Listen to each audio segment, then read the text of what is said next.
chatting with you, Milind. So tell me, we spoke in 2020. What's your non-resolution for 2021? We spoke in 2020? Yes, we did. We did a long Instagram session about Made in India. Oh, the book. Yes. Okay. So my resolution for 2021 is more non-resolution. What is a non-resolution? Something that you wouldn't do. Something you wouldn't do. Oh, something I wouldn't do. Be boring. Well, Arpit is anything but boring. He's the life that I think most men, most men want to lead, as he's described as drop-dead gorgeous, bohemian. Yes. His life. Yeah. So could you relate to him at all levels? No. It was very difficult for me to... So different from me. I mean, a man who's drop-dead gorgeous, travels all over the world, interested in so many things, suave, sophisticated. Yeah. I beg to differ on the first one, though. I had to work very hard.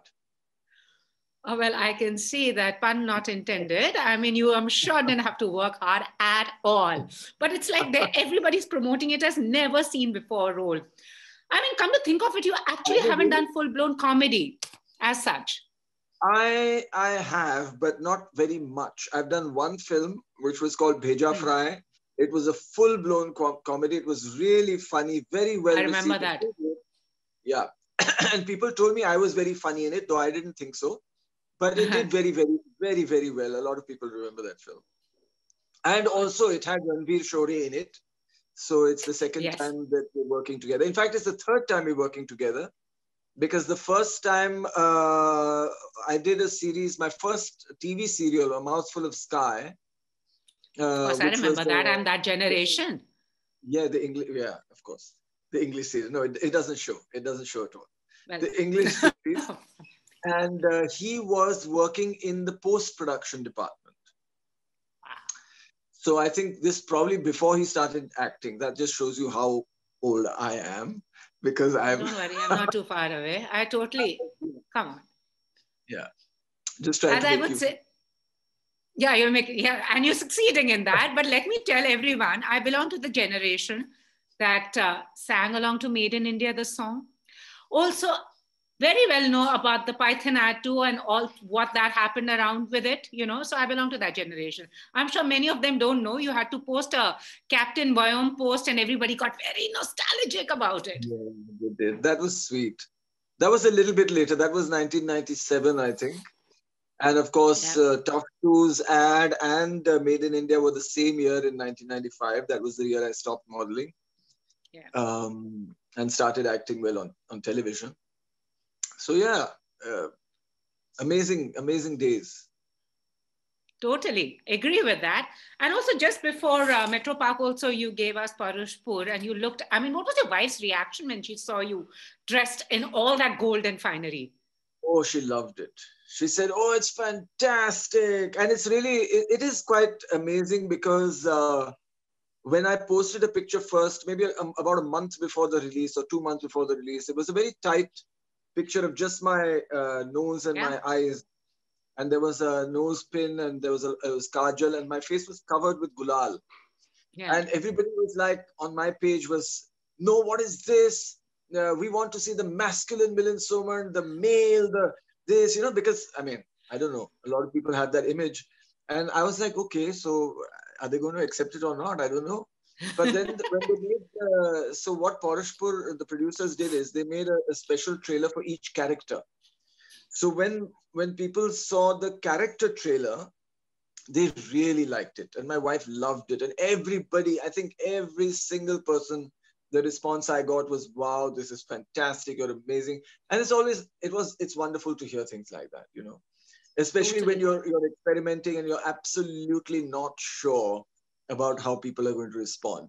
Sometimes when you're famous and you're popular and you've got lots of fans, you kind of get stuck into what you think the fans want to see and what the fans are going to enjoy. You lose that thing about you're an actor and you need to experiment and you need to look for different things to do and stuff like that. And that is a sad thing for any actor, of course, right? Yes. So you have to guard against that. I know a lot of actors who are so popular and they just keep doing the same role again and again and again because they feel that's what's going to be accepted and nothing else will be accepted. And you feel bad for them as actors. They're dead. You know, they're just famous True. people on screen. They can't act anymore. There's no opportunity.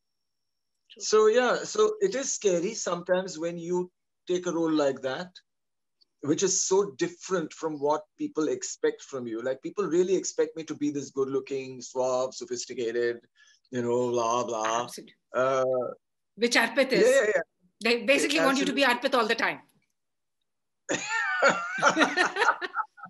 Yeah, and then you give them something different, and when they accept that, that's a good feeling. True. That's And a good. I'm not kidding you. When we put up that post of yours, there were some 1,000 likes and some 1,000 reshares and some 1,000 comments because it was not just the men, the women were mesmerized as to what Yeah, this is. So that's yeah, the impact you've had. But coming yeah. back to Arpit, as you said, it was very difficult. It was not you. I mean, now let's get serious about it. Did you enjoy this? Right. Seriously, it's absolutely me. I travel all the time, all over the world. Uh, People tell me, and I accept that I'm very good looking and, so sophisticated and suave and all of that. But it was fun to be part of it because when the script is so well written, when the actors are so good and the casting is so good, and the directors are so what is it? The directors are so you know they know the world so well because even the directors here have been living in the United States for decades, so they understand that whole world of the NRI and all of that. And it really comes together so nicely that it's a pleasure. It's really a pleasure. And it's not difficult at all. It's like you just surrender to it, you go with the flow, and the scene comes out beautifully. You know, it's amazing. Totally. What has changed from Made in India to, say, Metro Park, Parushpur? You've done so much. What has changed? From Made in India, well, I would say Made in India because it's 1995 and I started acting at that time with Mouthful of Sky as the first project. I never wanted to be an actor, of course. It was Yeah, you were a never in my swimmer. plan. Yeah. I was a swimmer, so I never even wanted to be a model. But then I was offered a lot of money in 1988, and I said yes, and then that was it. And even acting, right from the first time I started modeling, I got offers to do Hindi films, and I always said no. And at that time, my excuse was, I don't speak Hindi, and it's going to be, and I couldn't. It was very broken Hindi, like Bombay. You know how most people in Bombay Yeah. speak Hindi. Yeah. And I was like, no, no, no, this is too much. And it's not that I ever wanted to be an actor. So the whole obstacle of not even speaking the language well was a big thing. And then as I got more and more into the modeling phase, none of the other models wanted to be actors. They were all like, no way. I mean, look at Hindi films at that time. They're like, we don't want to be like these people. It was like models just thought that they were the most glamorous and beautiful. And it's true, they were most Yeah. well-groomed, well-dressed. And the Hindi films at that time had a completely different look, Totally. frills Totally. and lace and color. And, the models were like, Padded what the hell? shoulders and Padded dancing shoulders. around trees. I was like, no way, no way. We're not going to be part of this. Then when Mouthful of Sky happened, the producers, they said, okay, come on, don't have an excuse now because it's in English. You speak English, just try it. So I tried it. I played that thing for 1 year and I actually enjoyed it a lot. I said, oh, this is great. And not only did I enjoy it a lot, I was very curious about how things were made, behind the scenes and so on. So then I started a production house with some friends of mine. And Yes. we produced my first Hindi serial together, which was called Margarita. you Yeah. know. And then we started doing a lot of production, mostly nonfiction, of course. But then I kind of got bitten by the bug and considering more offers. But I was never serious about it in terms of to pursue a character. Pursue a career and say that, okay, this is what I need to do in 5 years and this is where I need to be in 10 years. I just say whenever I get work, if I feel like doing it, I'll do it. If I don't feel like doing it, I won't do it. And that's the same way it is even today. If I like it, I do it. I don't like it, I say no. And I've refused so literally lots of projects with the biggest banners, the biggest directors, because I didn't like the role. You know, I would have loved to work with What them. kind of roles do they come? But they didn't. Are those typical roles, good-looking boy, this, that, the typical roles? Are those the ones? I'll tell you, it is the same role. It is the same role actually that is in Metro Park. It's the other man. The other man. I think I must be the only actor who's been offered the other man the maximum number of times. Must be like a record in the world that the number of times this role has been offered to me of being the other man. I just don't know why. What is this? So when I got, because a lot of women look at what they have and then they look at you, wish he would be him. Yeah, but as an actor, I wish that the directors could see me differently. Yeah. In fact, when I did Forest Show, they came to me, and things were not even fleshed out then. We didn't know what the characters were doing or anything. They came to me with the role of the king. And they said, this is the king of a kingdom in medieval times. And I said, no, I don't want to play a king. Because what is a king? Again, he's a good-looking guy and la, la, la. I said, okay, I don't want to play the king. Then they came back to me 2 months later. I said, no, again. Then they came back to me again after 2 months. Because of the lockdown, they were not making the series. They weren't shooting for it. And the third time they came to me, they had this other character called Boris. And I said, what does this guy do? He's against the king. Oh, he's a eunuch. I said, give me, I'm going to play that character. So I said, can I play that character? They said, you want to play this character? I said, yeah. So they said, okay. And I did it. Because, I mean, as an actor, even though I say I'm not, so serious and look at it as a career, as an actor, that's what you want, right? Why would you do it otherwise? Why would I play the same character again and again and again and again? Yeah, just because people see me like that. It's ridiculous. Totally. And coming to that, people see you like that. A lot of time, men are objectified too, but we never speak about that. What would you want to say about that? Well, I think it's not a big deal generally. I'm sure there might be some men who have a problem with it, but I think when it comes to a comparison between the men are objectified and women are objectified, it's completely different. When women are objectified, that's all that we see. But when men are objectified, it kind of enhances their personality. That this is a sexy guy, and he's also this, and he's also that, and he does that, but he's so sexy. But when women are objectified, unfortunately, most of the time, that's all that there is. That she's a sexy woman, and that's it. Absolutely. And also, you're somebody who is very, I don't mind even sometimes. I mean, people ask me this question. They say, you've been a sex symbol for so many decades, and does it bother you to be seen as a sex symbol? I said, no. I mean, come on, even that is a privilege. I mean, let me tell you. And I can't complain just by saying that, oh, they see me as a sex symbol, so they don't offer me other roles. No, most people don't get even that. So I'm very happy. Yeah. Let me tell you. Yeah. And also you're somebody who has focused on body image, positively. I mean, whatever you may be, it's just that you're very fit. So when you were doing that ad, that tough ad with that 8-foot-long python draped against you, did you know what you were getting into? And then when you took a run on the Goa beach, 55, did you think? No, of course not. Of course not. So I would say rather than a positive body image, what comes across is about the age. Because people see me today. At that time, nobody really cared much about health and fitness.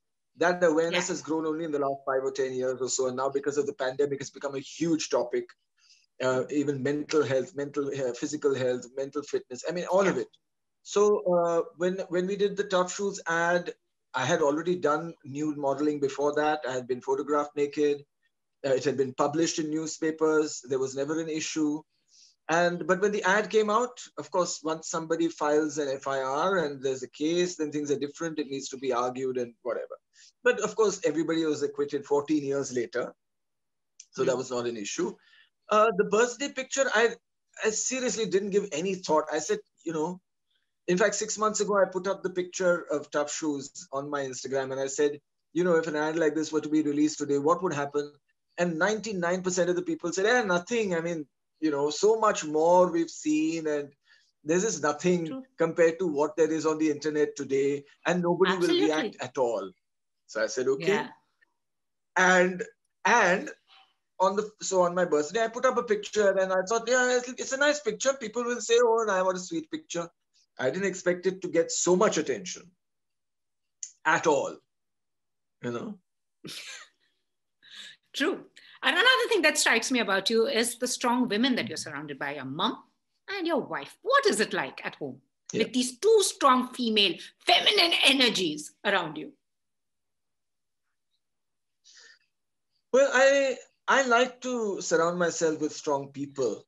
I would say it's not particularly women, but I don't know how it has happened that it's women, because, you know, when I was about 10 years old, I was traveling with my mother in a bus somewhere near Patiala. And there was this Sardar who came to me. He was a guide. I think we were in a group. And he looked at my hand, and I was about 9 years old, I think. And he looked at my hand, my palm, and he said, you know, he told my mother that your son is always going to be surrounded by women. And my mother was like, oh, okay, whatever. And it's strange. I was 9 years old, and, you know, he said that, and it's the truth.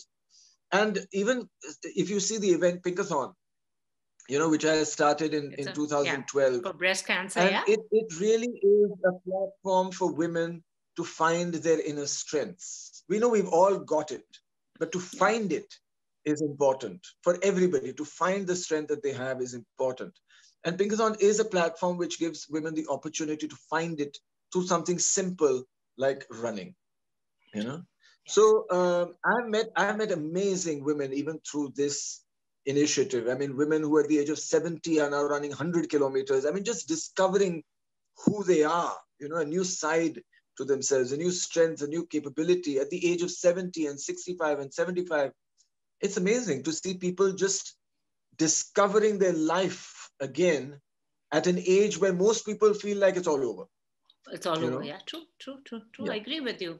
And since I'm talking to you, each time I speak to you, I'm inspired to run that extra kilometer. And before we go, could you please tell us which is the perfect diet? Because I know you have keto, you know, have this, have that. What would you tell people? Everyone's listening to you, and it's amazing. I mean, I've seen your mom do push-ups. So, yeah. So to me, well, I've never been on a diet in my life. I don't go to the gym. And now people know those things about me. I don't have a routine. I don't have a workout regime and stuff like that. I'm very, very active. I run because I love to run. It's not that I run because I want to lose weight or I want to win a race or anything like that. I love to run. But I'm very, very active. And when it comes to food, people, of course, ask me about health food, you know, and I say, what is health food? First, you have to know what is health food. Health food is not necessarily healthy food. Even healthy food may not be good for you. So health food for you is what your body and your mind are comfortable with. If the food that you eat helps you to be alert, it helps you to be happy, it helps your body, you know, to sleep well, to wake up refreshed, that food for you is health food. Sometimes even the traditional food you eat may not be food that your body is comfortable with. So you really need to pay attention to how you feel physically and mentally and emotionally when you eat something. Like we just eat mindlessly, you know, popping things in our mouth, we're just eating it. I mean, the fact is, and this is a 5,000-year-old quote from a Greek physician who said that Hippocrates, the Greek physician, all doctors today take the Hippocratic oath, and he's the father of medicine, the Greek, and he said that food is medicine and medicine is food. So obviously we know that when we eat too much medicine, we're going to be sick. It's the same with food. You eat too much food, and especially food that your body doesn't agree with, you're going to be sick. Absolutely. That's all. You need to just pay attention. Pay attention to yourself. Don't pay attention to other people, just to yourself. True. So what would happen if Arpit and Milind Soman were to meet each other? Would they get along? They would be the best of friends? They would go for a run. And then they would go for a boat, sail around the world in his boat. Awesome. You know? So what next? What next? What's coming up next after this? Well, like I said, you know, everybody wants to finish whatever they couldn't do last year, and they want to finish what they have planned for this year. So everybody's got double the work. I mean, right now I'm looking at, I think, 5 or 6 films, and I've never had to do that before in my life, where I've got to choose now what I'm going to do for the next 3 or 4 months. So it looks good, very interesting, because again, if I'm considering something, it's something that I'm interested in, you know. So I hope I can do all of it. Not playing the typical good-looking man. Yeah. No. Right. Well, you can't get away from it. I'm trying to have an eye patch and a scar and, you know, shave my head bald and all those things. But let's see how it goes. That's still not going to work. Anyways, lovely chatting with you. Thank you so much, Milind. Thank you so much. Thank you. Right. Thank you so much.